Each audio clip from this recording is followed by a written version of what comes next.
VOA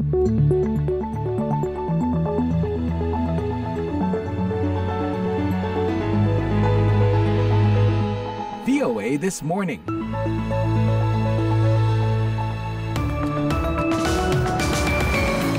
Good morning, welcome to VOA This Morning edisi hari Kamis, tanggal 13 Februari 2025 bersama saya Rifan Dwi Astono yang bersiaran live dari Studio 17 VOA di Washington DC. Apa kabar? Semoga kabar Anda baik dan cuaca di tempat Anda juga oke ya. Karena di sini salju masih numpuk nih setelah turun semalaman, bahkan dari kemarin siang sebetulnya, dan prediksinya malam ini waktu Amerika Serikat ini akan turun hujan. Jadi kami yang ada di VOA udah siap untuk jalan pelan-pelan, takut kepleset. Biasanya kalau es kena air bakal langsung licin tuh.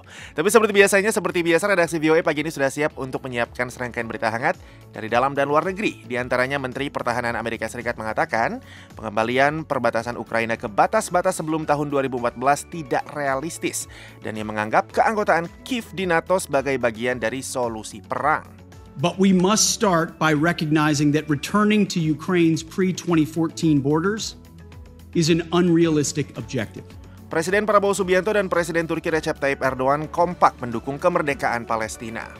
Solusi untuk perdamaian di Palestina adalah kemerdekaan bagi Palestina dengan solusi dua negara. Jangan lupa siaran ini juga dapat Anda simak secara live streaming di situs kami www.voaindonesia.com atau dengarkan kapan saja melalui podcast VOA This Morning di platform podcast langganan Anda termasuk di Spotify dan YouTube Podcast.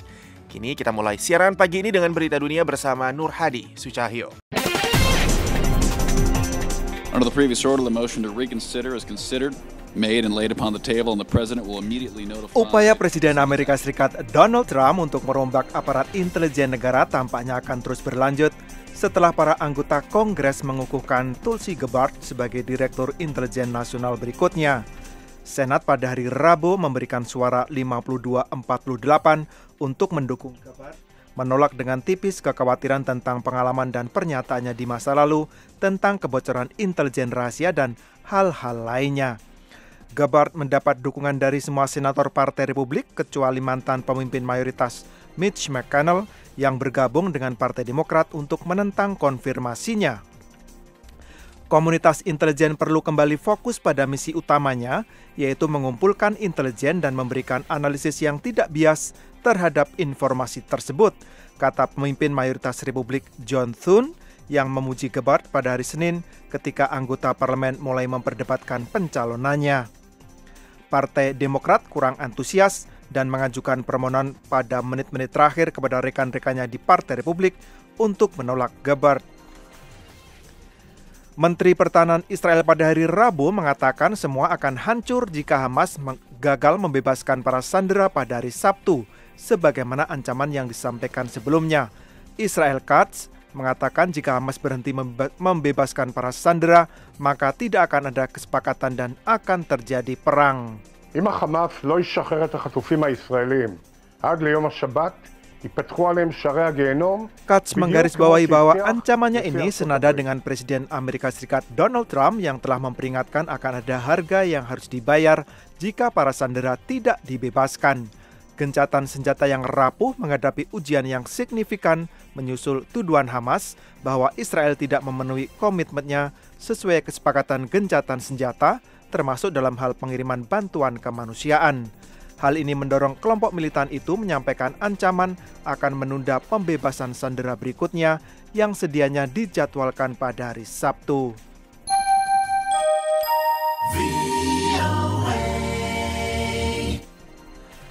Selama 2 tahun berturut-turut, perang Israel-Hamas menjadi penyebab utama kematian wartawan. Demikian menurut data yang dirilis Komite to Protect Journalists pada hari Rabu.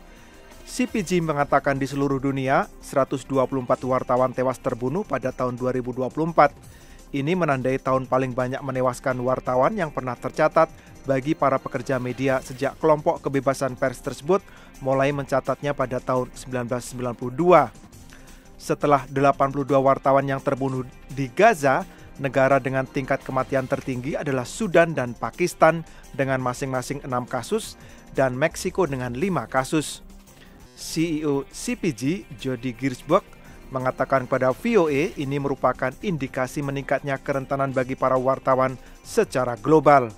CPJ mencatat pembunuhan seorang wartawan dalam basis datanya jika ada alasan yang masuk akal untuk meyakini bahwa wartawan itu dibunuh terkait dengan pekerjaannya. Para peneliti kelompok ini memiliki beberapa kasus lain di mana mereka memverifikasi secara independen apakah wartawan merupakan faktor penyebab kematian. Menteri Luar Negeri Amerika Serikat Marco Rubio pada hari Kamis akan terbang ke Munich, dilanjutkan dengan mengunjungi Timur Tengah pada akhir pekan di tengah-tengah upaya diplomatik intensif untuk mengakhiri agresi Rusia di Ukraina, serta upaya untuk menindaklanjuti rencana Presiden Amerika Serikat Donald Trump untuk jalur Gaza pasca perang. Persiapan juga sedang dilakukan bagi Rubio untuk mengadakan pembicaraan dengan rekan-rekannya dari Jepang dan Korea Selatan di sela-sela konferensi keamanan Munich. Hal ini disampaikan beberapa orang yang mengetahui rencana itu dan berbicara dengan VOA tanpa menyebut nama. Jika pertemuan itu berlangsung sesuai rencana, maka akan terjadi pertemuan trilateral Menteri Luar Negeri Amerika Serikat, Jepang, Korea Selatan yang pertama di bawah pemerintahan Trump. Ketika invasi Rusia ke Ukraina mendekati tahun ketiganya, Amerika Serikat sedang mengupayakan berbagai jalur diplomatik untuk mencapai kesepakatan damai. Meskipun tidak secara langsung terkait dengan upaya untuk mencapai kesepakatan damai, para pejabat Amerika Serikat menggambarkan pembebasan guru sekolah Amerika Serikat Mark Vogel pada hari Selasa di Rusia sebagai pertunjukan itikat baik dari Rusia. VOA This Morning, Menteri Pertahanan Amerika Serikat Pete Hegseth pada hari Rabu mengatakan pengembalian perbatasan Ukraina ke batas-batas sebelum tahun 2014 tidak realistis dan pemerintahan Presiden Donald Trump tidak melihat keanggotaan Kiev pada NATO sebagai bagian dari solusi untuk perang yang dipicu oleh invasi Rusia. Berikut laporan selengkapnya. Berbicara dalam sebuah pertemuan sekutu militer Ukraina di markas besar NATO di Brussels, Menteri Pertahanan Amerika Pete Hegseth menyampaikan pernyataan publik yang paling jelas dan blak-blakan sejauh ini mengenai pendekatan pemerintahan baru Amerika terhadap perang yang telah berlangsung hampir 3 tahun ini. Dalam pertemuan yang dihadiri oleh lebih dari 40 negara yang bersekutu dengan Ukraina, Hegseth mengatakan, We want, like you, a sovereign and prosperous Ukraine. But we must start by recognizing that... Seperti halnya Anda, kami menginginkan Ukraina yang berdaulat dan makmur. Namun, kita harus mulai dengan mengakui bahwa kembali ke perbatasan Ukraina sebelum 2014 adalah tujuan yang tidak realistis. Mengejar tujuan ilusi ini hanya akan memperpanjang perang dan menyebabkan lebih banyak penderitaan. Ia juga mengatakan kepada sekutu-sekutu Amerika di NATO bahwa mereka harus melangkah maju dan memikul tanggung jawab yang lebih besar untuk keamanan Eropa. Pernyataan Hegseth mengenai Ukraina ini menunjukkan perubahan drastis dari pemerintahan Biden dan banyak sekutu terdekat Ukraina. Menteri Pertahanan Inggris John Healey menanggapi seruan Hegseth tersebut dengan menekankan komitmen dan bantuan yang telah diberikan negara-negara Eropa sejauh ini. Kami mendengar seruan Menteri Pertahanan Amerika Serikat Pete Hegseth agar negara-negara Eropa meningkatkan bantuan. Kami siap dan kami akan melakukannya. Sekutu NATO menjanjikan bantuan militer sebesar 40 miliar euro untuk Ukraina pada tahun 2024 dan kemudian memberikan bantuan sebesar 50 miliar. Mayoritas, hampir 60% dari bantuan untuk Ukraina tahun lalu berasal dari negara-negara Eropa. Sebelumnya, Sekjen NATO Mark Rutte Rabu di Brussel juga menanggapi seruan Presiden Trump terkait peningkatan peran Eropa terhadap Ukraina. It also takes a big step. Ini juga merupakan langkah besar ke arah yang diserukan oleh Presiden Amerika Donald Trump. Saya setuju dengannya bahwa kita harus menyamakan bantuan keamanan untuk Ukraina. Namun untuk benar-benar mengubah arah konflik, kita perlu melakukan lebih banyak lagi. Semakin kuat Ukraina di medan perang, semakin kuat pula mereka di meja perundingan. Hegseth di Brussel juga mengatakan keanggotaan NATO bukan hasil yang realistis dari perundingan guna menyelesaikan konflik ini. The United States does not believe that NATO... Amerika Serikat tidak yakin bahwa keanggotaan NATO untuk Ukraina merupakan hasil yang realistis dari penyelesaian yang dinegosiasikan. Menanggapi pernyataan Hegseth tersebut, Menhan Inggris John Healey juga mengatakan tempat yang tepat bagi Ukraina adalah di NATO. Sementara itu, Presiden Amerika Donald Trump Rabu mengatakan ia telah berbicara dengan Presiden Ukraina Volodymyr Zelensky mengenai perang di Ukraina. Pembicaraan itu berjalan sangat baik. Ia, seperti Presiden Putin, ingin menciptakan perdamaian, kata Trump dalam sebuah postingan di Truth Social. Emma Dioni, VOA. Presiden Amerika Serikat Donald Trump menggencarkan permintaannya agar Raja Yordania Abdullah II mendukung rencananya untuk mengambil alih Gaza dan menampung warga Palestina secara permanen. Pertemuan di Gedung Putih pada hari Selasa itu terjadi di tengah kemungkinan runtuhnya kesepakatan gencatan senjata yang rapuh antara Hamas dan Israel. Kepala Biro Gedung Putih VOA Patsy Widakuswara melaporkan, disampaikan tim VOA. Warga Palestina di jalur Gaza khawatir akan kembalinya perang setelah ancaman Hamas untuk menunda rencana pembebasan sandera Israel berikutnya dan seruan Presiden Amerika Donald Trump untuk membatalkan gencatan senjata. Seorang warga, Samia Jamal, mengatakan, kami sudah muak dengan perang, kami sudah mulai mengharapkan kematian. Saat menjamu Raja Yordania Abdullah II di Gedung Putih hari Selasa, Trump meningkatkan rencananya untuk mengambil alih Gaza. Saya pikir ini akan menjadi sesuatu yang luar biasa bagi rakyat Palestina. Mereka akan mencintainya. Saya berhasil dalam real estate. Saya bisa berbicara mengenai real estate pada Anda. Mereka akan sangat menyukainya. Palestina bersama Yordania, Mesir, dan berbagai negara lain telah menolak rencana Trump untuk memindahkan secara paksa sekitar 1,9 juta penduduk Gaza ke negara-negara tetangga. Namun, selain mengatakan akan segera menerima 2.000 anak di Gaza yang menderita kanker dan penyakit lainnya, Raja Abdullah menolak undangan Trump untuk menyampaikan tawaran balasannya. Saya kira kita harus ingat bahwa ada rencana dari Mesir dan negara-negara Arab. Kami diundang oleh putra mahkota Saudi Mohammed bin Salman untuk berdiskusi di Riyadh. Saya kira intinya adalah bagaimana kita bisa membuat ini berjalan dengan cara yang baik untuk semua orang. Pertemuan ini berisiko tinggi bagi Abdullah, yang harus menjaga hubungan dengan sekutu utama yang menjadi tumpuan Yordania untuk mendapatkan bantuan luar negeri. Trump pada hari Senin mengisyaratkan bahwa ia akan menahan bantuan, tetapi membatalkan langkah tersebut pada hari Selasa.